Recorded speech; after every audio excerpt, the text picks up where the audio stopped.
আমরা এই মুহূর্তে রয়েছি কলকাতা মহানগরীর বিশিষ্ট সাংবাদিক, প্রাবন্ধিক এবং পররাষ্ট্রনীতির ক্ষেত্রে যার কলম খুব সুবক্তা হিসেবেই, লেখক হিসেবেই পরিচিত ভারত এবং পশ্চিমবঙ্গের মাটিতে, সেই সুমন ভট্টাচার্যের কাছে এসেছি দু একটি বিষয় জানতে। আমরা জানি যে গত এক মাস ধরে আমাদের প্রতিবেশী রাষ্ট্র বাংলাদেশের যে উত্তাল পরিস্থিতি হয়েছিল, কোটা সংস্কার বিরোধী আন্দোলন, পরবর্তী সময় সেটা রূপ নেয় ছাত্র বিরোধী, বৈষম্য বিরোধী ছাত্র আন্দোলন, এবং সেই জনরোষের মুখে পড়ে আমরা দেখলাম যে গত সোমবার বাংলাদেশের প্রধানমন্ত্রী পদত্যাগ করে মাত্র ৪৫ মিনিটের নোটিশে পদত্যাগ করে তাকে ভারতীয় বাংলাদেশ বিমান বাহিনী তাকে ভারতের মাটিতে পৌঁছে দিয়েছে। সেই জায়গা থেকে দাঁড়িয়ে দেশ উত্তাল। সাময়িকভাবে সেনাবাহিনী দেশের দায়িত্ব নেওয়ার পরে গতকালই ৮ই আগস্ট সে দেশের তত্ত্বাবধায়ক সরকার গঠন হয়েছে। মোহাম্মদ ইউনূস, শান্তিতে নোবেলজয়ী ডক্টর মোহাম্মদ ইউনূস তার উপদেষ্টা হয়েছেন এবং সেই কমিটিতে ১৭ জন রয়েছেন। বিভিন্ন মন্ত্রণালয়ও ইতিমধ্যে ভাগ হয়ে গেছে। গতকাল ১৩ জন ইতিমধ্যে শপথও নিয়েছে সে ব্যাপারে। তো এই তত্ত্বাবধায়ক সরকার গঠনের পর আমরা দেখলাম যে ভারতের প্রধানমন্ত্রী নরেন্দ্র মোদী ডক্টর ইউনূসকে শুভেচ্ছা জানিয়েছেন, অভিবাদন জানিয়েছেন, বাংলাদেশের মানুষের কাছে শুভকামনা করেছেন, সে দেশে শান্তি ফিরে আসুক সে কথা বলেছেন, এবং তিনি নিশ্চিত করতে চেয়েছেন সে দেশের সংখ্যালঘুদের মানুষের প্রতি যাতে কোনো অত্যাচার না হয়, কোনো নিপীড়ন যাতে না হয়, সেটা সুনিশ্চিতের কিন্তু তিনি আবেদন জানিয়েছেন। পাশাপাশি বাংলাদেশের একেবারে প্রতিবেশী দেশ ভারত এবং তার সঙ্গে যে সংলগ্ন পশ্চিমবঙ্গ, সেই পশ্চিমবঙ্গের মুখ্যমন্ত্রীও কিন্তু আজ সকালবেলা এক টুইট বার্তায় মোহাম্মদ ইউনূসকে অভিবাদন জানিয়েছেন, শুভেচ্ছা জানিয়েছেন। বাংলাদেশের মানুষ ভালো থাকলে পশ্চিমবঙ্গের মানুষ ভালো থাকবে সে কথাও তিনি জানিয়েছেন। আর সামগ্রিকভাবে জানতে চাইব যে আপনার কাছে যে এই তত্ত্বাবধায়ক সরকারের যে গঠন হয়েছে, আমাদের দেশের প্রধানমন্ত্রী শুভেচ্ছা জানিয়েছেন, মুখ্যমন্ত্রী শুভেচ্ছা জানিয়েছেন, তো সেই জায়গা থেকে দাঁড়িয়ে বাংলাদেশের এই তত্ত্বাবধায়ক সরকার যে গঠন হলো তার পরিচালন পদ্ধতি, তার গতি প্রকৃতি আগামী দিন কোন পথে এগোতে পারে, এবং সেই জায়গা থেকে দাঁড়িয়ে ভারত এবং বাংলাদেশের সম্পর্ক সার্বিকভাবে কোন দিকে যেতে পারে বলে আপনি মনে করেন?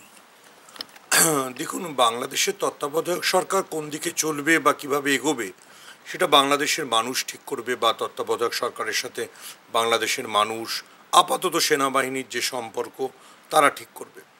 আমাদের কাছে যেটা চিন্তার বিষয়, সেটা আমাদের প্রধানমন্ত্রী নরেন্দ্র মোদী খুব পরিষ্কার করে দিয়েছেন যে বাংলাদেশের যারা সংখ্যালঘু আছেন, হিন্দু, খ্রিস্টান, বৌদ্ধ, তাদের উপর যেন অত্যাচার বন্ধ হয়।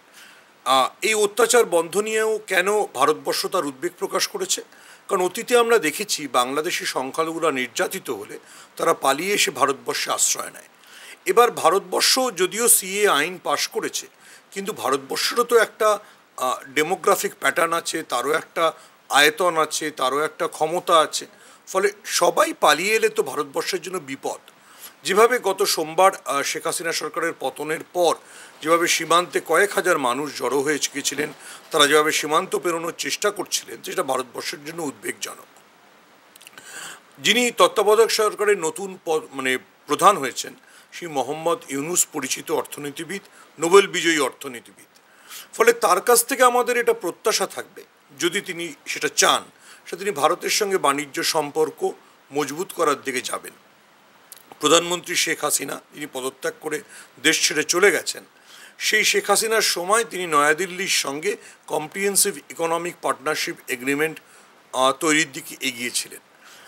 যেহেতু ইউনূস অর্থনীতিবিদ এবং ইউনূস ইঙ্গিত দিয়েছেন তিনি দ্বিপাক্ষিক অর্থনৈতিক সম্পর্ক মজবুত করতে চান, তো তিনি যদি ফ্রি ট্রেড এগ্রিমেন্ট শুরু করেন বা তিনি যেভাবে দেখবেন বিষয়টাকে, তাহলে হয়তো ভারত বাংলাদেশের মধ্যে একটা ইকোনমিক করিডর তৈরি হতে পারে, যে ইকোনমিক করিডর তৈরি হলে দুদেশেরই উপকার।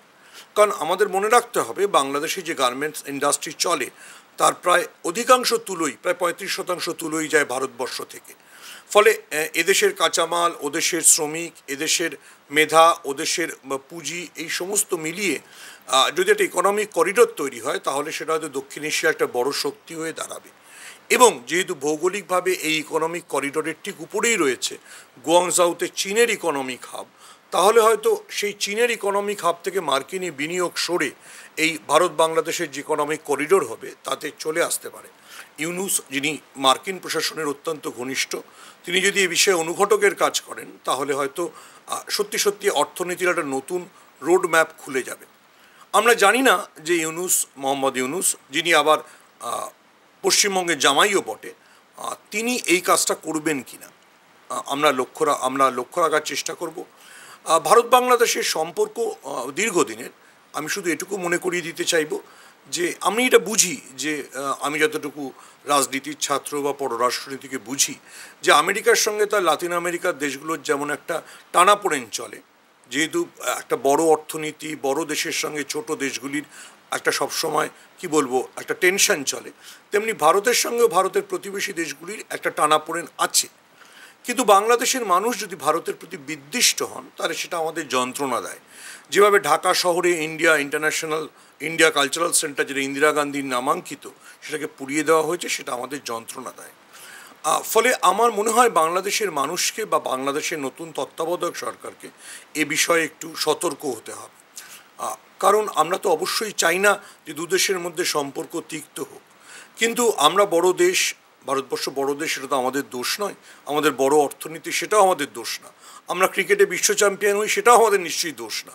সেই জন্য যদি বাংলাদেশের মানুষ আমাদের প্রতি বিদিষ্ট হয়, যদি বিদ্বেষের বীজ বোনা থাকে, তাহলে চিন্তার। নতুন তত্ত্বাবধায়ক সরকার যেন দুদেশের সম্পর্ককে স্বাভাবিক করতে, এই বিদ্বেষকে উপড়ে ফেলতে এবং আবার বলছি যে অর্থনৈতিক সম্পর্ককে মজবুত করতে এগোন, তাহলে অবশ্যই ভালো হবে।